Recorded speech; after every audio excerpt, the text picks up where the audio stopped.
এখানে ওই সদর হাসপাতাল কর্তৃপক্ষ এটা সেভাবে ব্যবহার করতেছে না, যার কারণে আমরা যারা সাধারণ রোগী আছে তাদের চিকিৎসা ক্ষেত্রে অনেক ব্যাঘাত ঘটতেছে।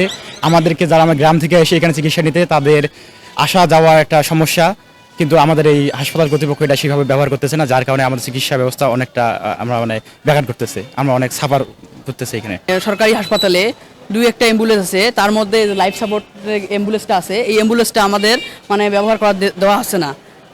এটা যদি ব্যবহার করা দেওয়া হয় তাহলে আমাদের সাধারণ মানুষের চিকিৎসা সেবা নিতে খুবই মানে আগ্রহী হবে এবং সময় সাপেক্ষে কম লাগবে আর কি। কুড়িগ্রাম 250 শয্যা বিশিষ্ট জেনারেল হাসপাতালে ভারতীয় একটি অ্যাম্বুলেন্স এখানে সরবরাহ করা হয়, যেটি ফুয়েল কনজাম্পশন বেশি হওয়াতে আমরা এটা চালাতে সক্ষম নয়, কারণ আমাদের অন্য যে দুটো অ্যাম্বুলেন্স রয়েছে সেখানে তার অর্ধেক টাকায় রোগী পরিবহন করা যায় বিধায়, এবং এই অ্যাম্বুলেন্সের পার্টস মেরামতের যন্ত্রাংশ এর সঙ্গে সরবরাহের কোনো প্রকার দিক নির্দেশনা দেওয়া নাই বিধায় অ্যাম্বুলেন্সটি এবং দুইটি ড্রাইভার আছে আমাদের।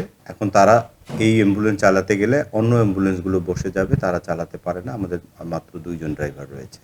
ভারত সরকার বাংলাদেশের মানুষের স্বাস্থ্যসেবার জন্য প্রায় 4 বছর আগে বেশ কিছু দামি অ্যাম্বুলেন্স দিয়েছিল।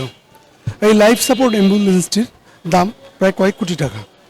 এটি 4 বছর থেকে কুড়িগ্রাম সদর হাসপাতালের দরজার সামনে পড়ে আছে। কর্তৃপক্ষ বলছে চালকের অভাব এবং প্রচুর জ্বালানি খরচের কারণে এটি ঊর্ধ্বতন কর্তৃপক্ষের কাছে কোনো সাড়া মেলেনি।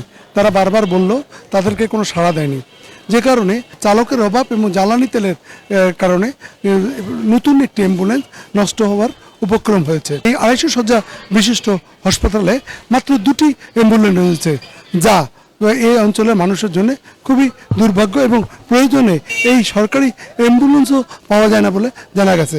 মানুষ বাধ্য হয়ে চড়া দামে ও অন্য অ্যাম্বুলেন্স নিয়ে তারা রংপুর অথবা ঢাকায় চিকিৎসার জন্য যাচ্ছে।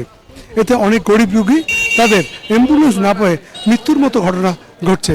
অথচ এই লাইফ সাপোর্ট অ্যাম্বুলেন্সটি আজকে 4 বছর থেকে তাদের শুধু একজন ড্রাইভার এবং জ্বালানি খরচের কারণে পড়ে আছে। স্থানীয় মানুষরা বারবার বলল, তারা কর্তৃপক্ষ কোনো সাড়া দেয়নি। কুড়িগ্রাম সদর হাসপাতালের তত্ত্বাবধায়ক তিনি আমাকে বলেছেন যে আসলে এই অ্যাম্বুলেন্সের বিষয়ে তারা ঊর্ধ্বতন কর্তৃপক্ষকে কয়েক দফা চিঠির মাধ্যমে জানিয়েছেন, কিন্তু তাদের কোনো সাড়া দেয়নি। তিনি বলেন যে যেহেতু একটি লাইফ সাপোর্ট অ্যাম্বুলেন্স এবং একটি বড় দামি অ্যাম্বুলেন্স, এই অ্যাম্বুলেন্সের জন্য প্রচুর জ্বালানি খরচ এবং অতিরিক্ত কোনো ড্রাইভার নেই। এখানে যে 2টি অ্যাম্বুলেন্স আছে এটি একটু লক্ষ্যজক্ষর এবং তাদের মাত্র 2 জন ড্রাইভার। 250 শয্যা বিশিষ্ট একটি হসপিটালে অন্তত 10টি অ্যাম্বুলেন্স দরকার, অথচ এখানে রয়েছে মাত্র 2টি অ্যাম্বুলেন্স।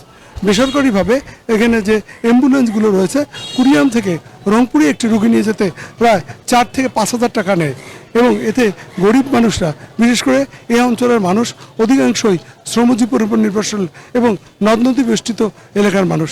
এত দাম দিয়ে কোনো রোগীকে তারা রংপুর নিয়ে যেতে তাদের অনেক কষ্ট হয়। ভারতীয় যে উপহারের যে অ্যাম্বুলেন্সটি, এটি যেন দ্রুত কোনো একটি ব্যবস্থা না হয় এবং দ্রুত একজন ড্রাইভার এবং জ্বালানির যদি ব্যবস্থা করা হয়, তাহলেই এই অ্যাম্বুলেন্সটি আবার চালু হবে। এদেশের মানুষের স্বাস্থ্যসেবার জন্য এই অ্যাম্বুলেন্সটি কাজে লাগবে। আর তা না হলে এভাবেই পড়ে থাকতে থাকতে নতুন এবং দামি অ্যাম্বুলেন্সটি নষ্ট হয়ে যাবে। এই অঞ্চলের মানুষ জানে না লাইফ সাপোর্ট অ্যাম্বুলেন্সের সেবা পাবে কিনা। রাজু মুস্তাফিজ, 71, কুড়িগ্রাম।